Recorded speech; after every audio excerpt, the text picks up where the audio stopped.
In this video, you're going to be taking a look at the Clone Trooper Lieutenant for the Vintage Collection, although he's probably more accurately depicting a 501st Phase 1 Clone Trooper. So this is an action figure I at least wanted to get one sample of. I have been debating if this was something I've been wanting to army build or not.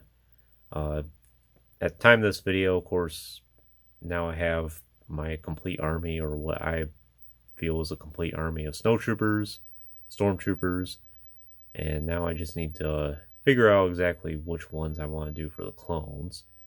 And I was thinking that this one might be a contender for my Phase 1 clones. But we'll see. We'll start with this sample, and then if I really like it, perhaps down the road I'll end up getting 29 more. So I picked this up at GameStop today at the time I'm recording this video. But before that, I did go see Revenge of the Sith for the 20th anniversary.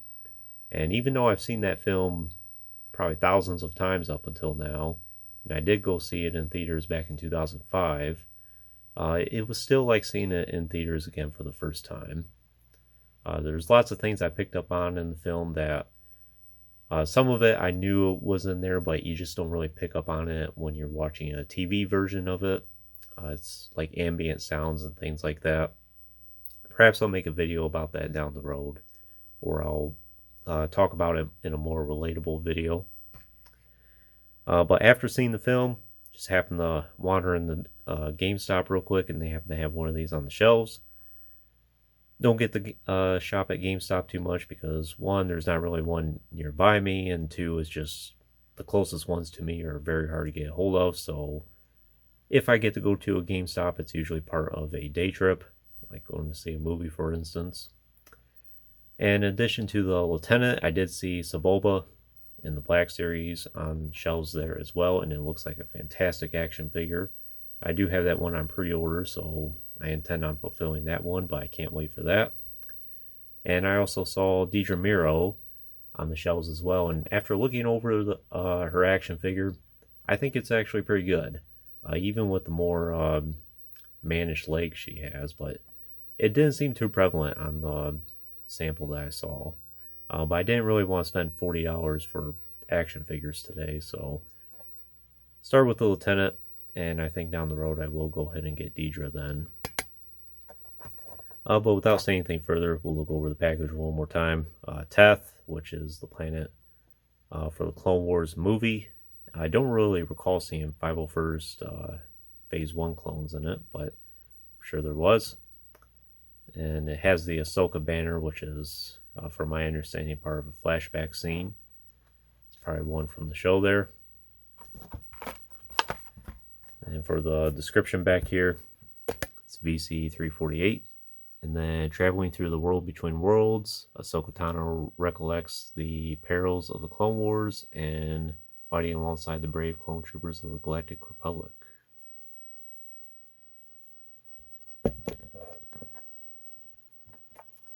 So I'll go ahead and get this guy open, and we'll see what he's all about. So this guy might be a great contender for the best Phase 1 clone trooper that Hasbro's ever made. Even though he's just reutilizing the body of this guy right here, and then plus the original of the sculpt, which I believe was the Andor Phase 2 clone. The improved helmet alone makes this feel like an entirely new action figure. So this is the first Phase 1 clone in a long time, and I believe the first in this particular sculpt, where he does not have the removable helmet at all. Kind of similar to like the 2003 sculpt, which I'm still a huge fan of, and I think it's one of the best clone sculpts that Hasbro's ever made, and I still would like to collect that sculpt. But this one is really good. So the first things first, the proportions on this helmet are perfect, I think. I know a lot of people complain about the removable helmets and the proportions on it in recent years. Hasbro can make it work in many cases, but it doesn't seem like they have that magic right now. You see it on this standard clone here. This is the one with the bad arm there. Well, you can see the proportion difference between the two there. Other than that, same exact body.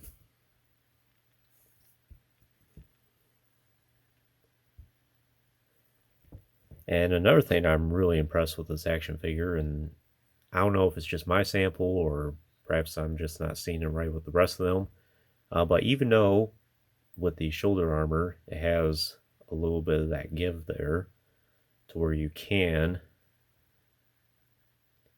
put it over his shoulder there like that, he has enough of a gap where it's really no big deal to bend his arm a full 90 degrees with the armor in the inside there. So that's some of the best engineering I've seen in a long time. Oftentimes with clones, especially with like the skinny mold, for instance, you have a hard time articulating the arms because the shoulder armor just won't give. I think this guy perfected it.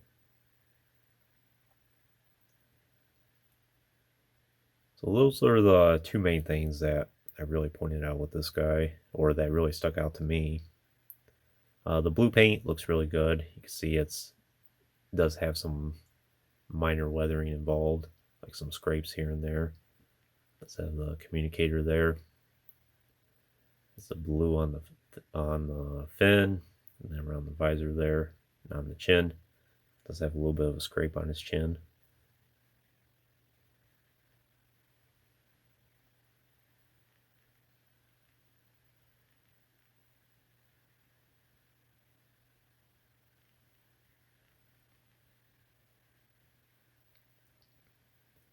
Articulation is the exact same.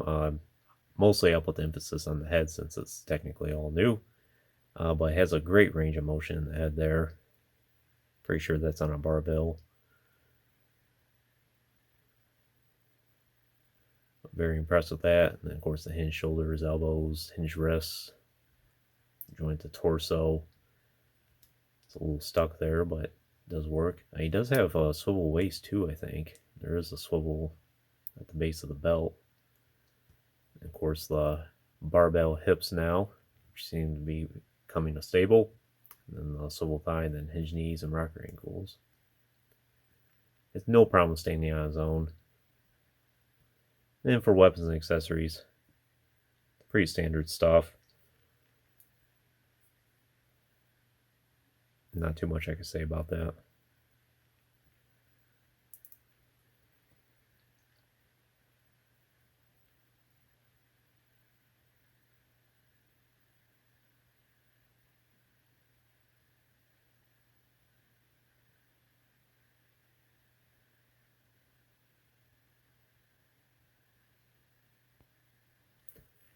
Then we'll just do a comparison with the Phase 2 501st clone.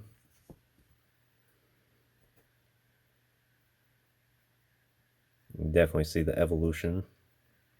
I don't have any of the newer 501st clones yet. I do hope to get at least one here soon. I still like the skinny mold. In fact, I've thought about just continuing the army build this one instead, since I forget how many exactly I have, but it's close enough to being in the range of what I would consider a complete army. So do I start an all new one, or do I just continue one that I've already been working on? And it would be much more cheaper to just go ahead and complete it.